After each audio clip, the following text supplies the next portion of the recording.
The Crunchyroll Anime Awards, always a controversial award in my opinion. It's always 50-50. 50 you like it or 50 you hate it. One year on a certain category, I'll be like, woo. One year on another category, I'll be like, what in the Crunchyroll Awards low-key like a joke to me. It just never really made any sense. Like, why is the categories never consistent? One year it has Best Boy, the other year it doesn't. One year it has Best MC, the other year it doesn't. Like, what? So today I want to take a quick look at every Crunchyroll Anime Awards. So there's actually only 8 Crunchyroll Anime Awards in the past 8 years. So we're taking a look here at the winners over the years. And then with my beautifully artistic skills, I made a chart because today I'm going to be giving an award to all the Crunchyroll Anime Awards. So as you can see from the 3 categories here, the main category in the middle here, we're going to be looking at the anime of the year for all the years of all the Crunchyroll Anime Awards. The left category here is MC/Best Boy. And the reason why it's MC/Boy is because some years it has Best Boy, some years it doesn't, some year it has Best MC, some year it doesn't. I don't know. And then the right category is opening up the year for all the years. I really hope I'm explaining this right, but basically we're picking the best out of all the winners of the years of every year. We're going to be picking the MC first, then the best opening, and then lastly the best anime of the year of all the years. So as of recording, the 2025 awards has not come out yet, so we're going to be doing the 2024 to 2017. And yeah, we're going backwards. 2024, we have the best main character being Monkey D. Luffy. And if you know me, I love my boy Monkey D. Luffy. He is my favorite character of all time. Monkey D. Luffy, a pirate captain, going to be pirate king in the future. Very lovable. Who doesn't love Monkey D. Luffy? Going to 2023, the best main character for this year is Eren Yeager from Attack on Titan Final Season Part 2 Studio Mappa. Now also an amazing choice for a great main character. He's got deep stuff to him. He's very complex. He's a very cool character. He's also a cool main character in a way where you can consider him as a main antagonist as well. Great choice. Going into 2022, we don't have a best main character, but we have a best protagonist and a best boy. So I googled, is the protagonist the MC? And from this it usually says yes, it is the MC, but sometimes it not always is, so I don't know. Also, this year's best protagonist is Otakawa from Odd Taxi, which I haven't watched, so I'm gonna go with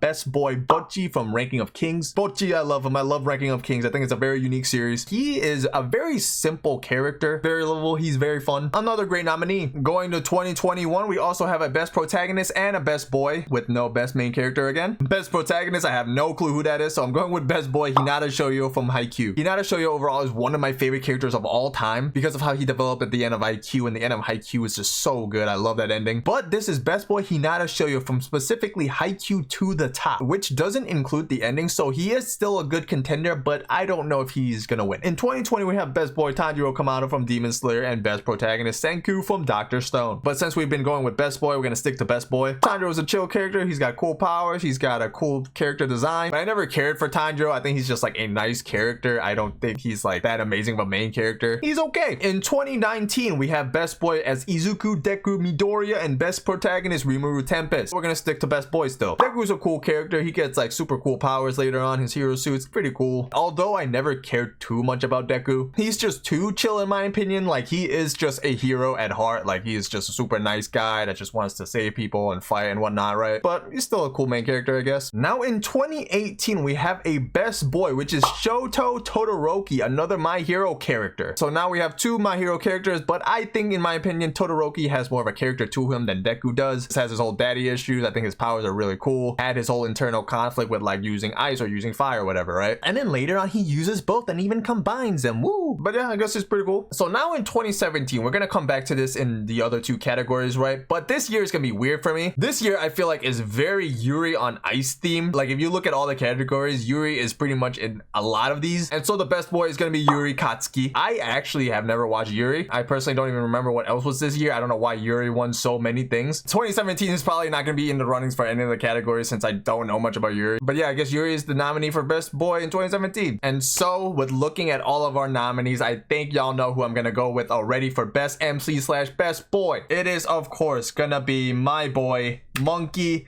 D. Luffy. I just think he's the best out of all of them. He's my favorite. I know bias towards him. He's so fun. He's so lovable. Like, there's nothing to not love about Monkey D. Luffy. Some might say Eren Yeager might be over him for the complexity and like the edginess or whatever. Eren, Deku, and whoever else I named before has things that people like, but also things that people don't like. I just feel like Luffy is super well-rounded. That's why he's so lovable. And I just feel like Luffy is lovable in all aspects. People who just like him for his character, people who like him for his cool powers, people who like him for his goofiness, like my boy Luffy. So I'm gonna label this as well. This is the 2024 best MC slash best boy, Monkey D. Luffy, the best MC slash best boy of the year out of all the years. So moving on to the next category, we have best opening song slash song. I'm putting in the earbuds for this one so we can listen to it while we, I guess, look at it. So in 2024, we're gonna have best anime song being Idol Yoasobi from Oshinoko. Now this is actually such a banger of a song. Now this song was pretty much everywhere all over the internet when it first came out. Like, it was such a hit. Everybody, including me, was listening to it. It was such a good song. It's still a good song, and it was yoasobi, so everybody was just talking about the song. Yeah, good song. Ooh, and then in 2023, we have The Rumbling from Attack on Titan. Also such a good song. This song was just so good. Like, I don't even know. Like, it was just so catchy. The tune, the opening sequence, just look at it. It looks so good. I'm getting distracted listening to the song right now instead of talking about it because it's just such a good song. So in 2022, I didn't realize that some years won't have a best opening. This is why I don't understand Crunchyroll Anime Awards. So we're gonna go with the next best thing, best opening sequence, I guess, which is also from Attack on Titan, Boku no Senso Shinsei Kamate-chan. Now, some people might like this song because it's really good, or some people might like this song because it is memey. I like it for both reasons, and if anybody tells me to sing an Attack on Titan song, this is the first song that comes to my mind. It's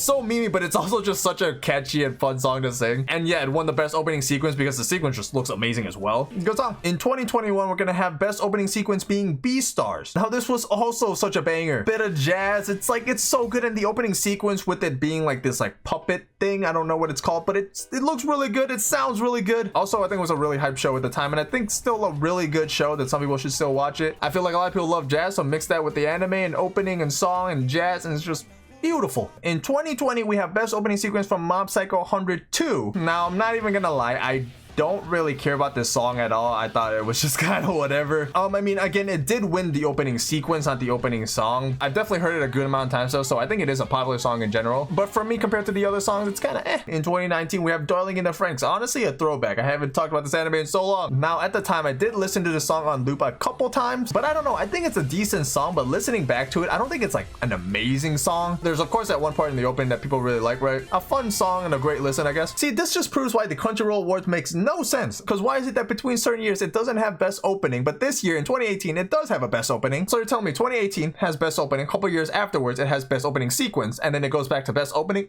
What? So in 2018, best opening is going to be My Hero Academia Season 2's opening. Now this is a great My Hero opening. My Hero does have a decent amount of good openings actually. This is really good at the time, but I think there's a lot of better My Hero openings nowadays. But in Japan, if you go to like a My Hero event, My Hero shop, whatever it is, you'll definitely hear this song. It's definitely a classic song, not even just for My Hero, it's just a pretty good song overall. But yeah, really good song. And then we're back to 2017 again, the best opening being from Yuri on Ice. Again, I don't think I know the song, so I just took a quick listening to it. It's just not really my taste. It has a really cool sequence in the opening though, but song itself, not really to my taste. I really want to know now what was in 2017 and why did Yuri win like everything? Because sure, I'll believe that the anime is probably really good, but is this really the best song of that year? Like, what other songs were there that year? So now going to the category, what am I gonna put for best opening of the year for all years? Honestly, I don't know. There's actually so many good songs. I love both the Attack on Titan openings. I love Idol. I love the Beastars opening. I love the My Hero opening. I don't know. Right now, I just took a quick listening to it's between Idol or Rumbling, because they're both also like a different genre of music, I feel. Idol is also by yoasobi. Oh, this is so hard. So yes, I'm going to give it to Rumbling for the best opening song of the year of all the years, a 2023 winner. But so with that, the best MC is gonna be Luffy from 2024's winner, and the best opening is going to be Rumbling from the 2023 winner. And so for a main and final category, let's look at what is the best anime of the year for all the years, specifically from Crunchyroll Anime Award. In 2024, we're going to have Jujutsu Kaisen Season 2. I think this includes the Hidden Inventory arc and the Shibuya Incident arc. Amazing Jujutsu arc. I think it's probably the peak arcs of Jujutsu itself. So yeah, already starting off strong, JJK 2024. In 2023, Cyberpunk Edge Runners. I love Cyberpunk Edge Runners. I love miniseries where it's like 12 to 20 episodes and it's just finishes and it's so perfect, and Cyberpunk is that. It can almost win actually. Cyberpunk is so great, but there's another series that's coming up that I think is going to compete with, and I don't know which one's going to win. In 2022, anime of the year is Attack on Titan Final Season Part 1. I don't think this is a contender at all. It's just a start of a finale that is cool in my opinion, and I also feel like a lot of people also like it, but Season 3 of Attack on Titan I think is probably the coolest season. In 2021, we have just straight up Jujutsu Kaisen. I do love Jujutsu Kaisen, but I feel like there is a lot of things that's wrong with just Jujutsu Kaisen overall. I think for 2021, I'm only gonna count it as the first season of Jujutsu Kaisen. I think this year is already losing to the other Jujutsu Kaisen. I think that other season is better than this first season. So this is gonna be specifically Demon Slayer season 1 in 2020. Now Demon Slayer pretty much changed the whole game of anime, I feel. The animation's out of this world and everybody loves Demon Slayer. It's huge in Japan, it's huge in America. I feel like Demon Slayer wouldn't be as big if the anime isn't as good. I never liked the Demon Slayer manga's art that much at all. The animation carried the art style so hard. The ending of Demon Slayer I don't like at all either. I think overall Demon Slayer is just a fun series to enjoy, but there's not really like much to it. But yeah, it's a good series, and it's also season 1, which started off such a banger. In 2019, now this is the other contender, anime of the year, Devilman Crybaby. Such a good series. I think it's like a remake reboot type thing too, but this and Cyberpunk for me is like neck and neck. I love both of these series. They're both like short completed series, and it's just so perfect all the way through. 2018, Made in Abyss. Now this series is still popular to this day, and I still need to watch it. I have not watched this yet, so this category might be screwed because I know Made in Abyss is really good. It still gets figures and events in Japan to this day, and this one anime of the year in 2018. So if it's that good to still get merch till now, it might be competing with Devilman Crybaby and Cyberpunk, but I don't know it, so I cannot compete it myself. But yeah, tell me if this should be anime of all the years. And then once again, 2017, Yuri on Ice. What is it with this anime? Is it really that good? I don't see merch about it. I don't see people talk about it. I really don't think it could be good to the point where it beats those other series. But yeah, 2017, Yuri on Ice. And so we come to the conclusion. What is the best anime of the year for all the years of all the Crunchyroll Anime Awards? Drum roll, please.